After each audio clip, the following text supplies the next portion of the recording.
Thanks very much, Lizzie. Jolly good. Now, we got people here who work very hard and go on and on and on. Weather forecasters, for example. Dan Corbett, have some good news for us, please.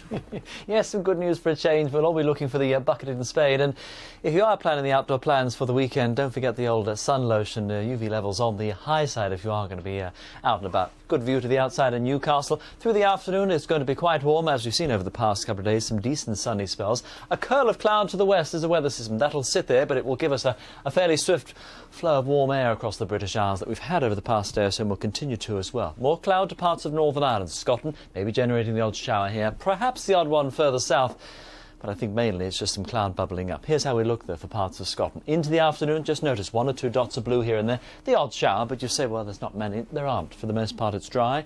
Central lowlands to the borders, to northern England, you're fine, you're dry. And look at the temperatures into the lower 20s. We're doing well. And come further south and east, even warmer than that. We could be seeing perhaps, say, towards the southeast, towards London, 26, maybe even 27 or so. The south coast as well looks fine. Fairly decent looking day, maybe you're along the southwest coast in very pleasant shape with just some cloud bubbling up. You're fine, you're dry. Even Plymouth you'll be up to around 20 or so. For much of Wales looks fine. There'll be a little bit more cloud just sort of lurking across the west coast of Wales from time to time, but otherwise fine and dry. And Northern Ireland too. A bit more cloud here as our weather system sits a bit closer. If you are at Glastonbury, it's going to be fine. Next couple of days as well, look at the numbers. It won't be the wellies more than likely.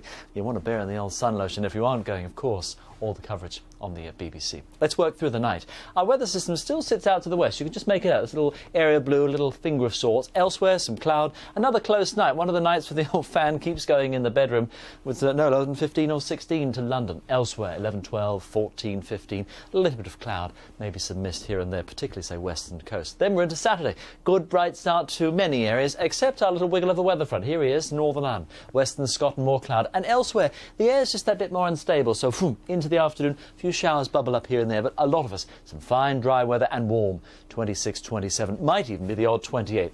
A little bit cooler towards the north and the west. So there's the low, spinning around like a car is stuck in the mud. It's that warm flow that continues to work in our little weather front of sorts. This little chappy here might just generate the odd shower, if you see it, perhaps to Scotland, to Northern Ireland. I think further south and east will be mainly dry, but still on the warm side, certainly for the course of Sunday. And we could even get to maybe, say, 30 towards the south and the east. Further north, a little bit cooler. More details on the weather, Glastonbury forecast or Wimbledon. As always, it's going live. That's the weather for now.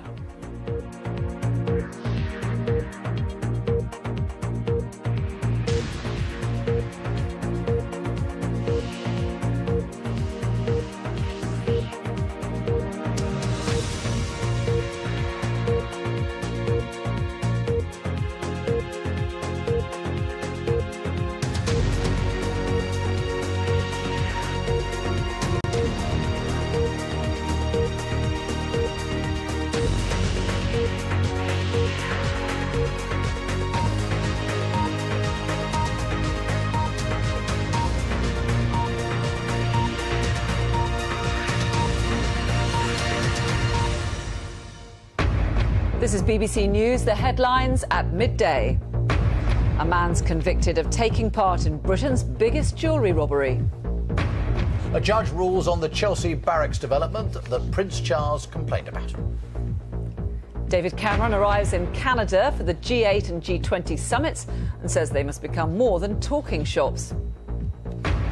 Doctors say fetuses don't feel pain before 24 weeks, and so current abortion time limits should stay.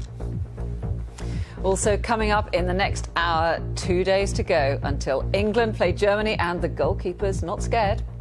If after 90 minutes we haven't got through extra time with a winner, I think the key issue with the penalties is the homework. It could have been a catastrophe for Oscar, but the world's first bionic moggy now has a spring in his step after an accident.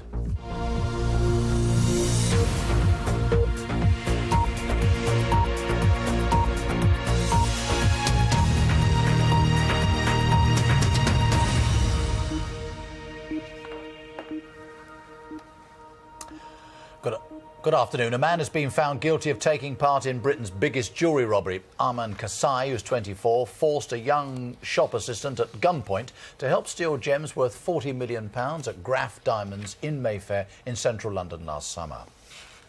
Kasai was convicted at Woolwich Crown Court. The jury is still deliberating on 6 co-defendants. Well, our crime reporter, Ben Ando, is at Woolwich Crown Court. Ben, what's the latest? Well, yes, high drama this morning in court when the jury foreman was asked if they'd reached any verdicts. They said yes, they'd unanimously reached one verdict, guilty against Aman Kasai.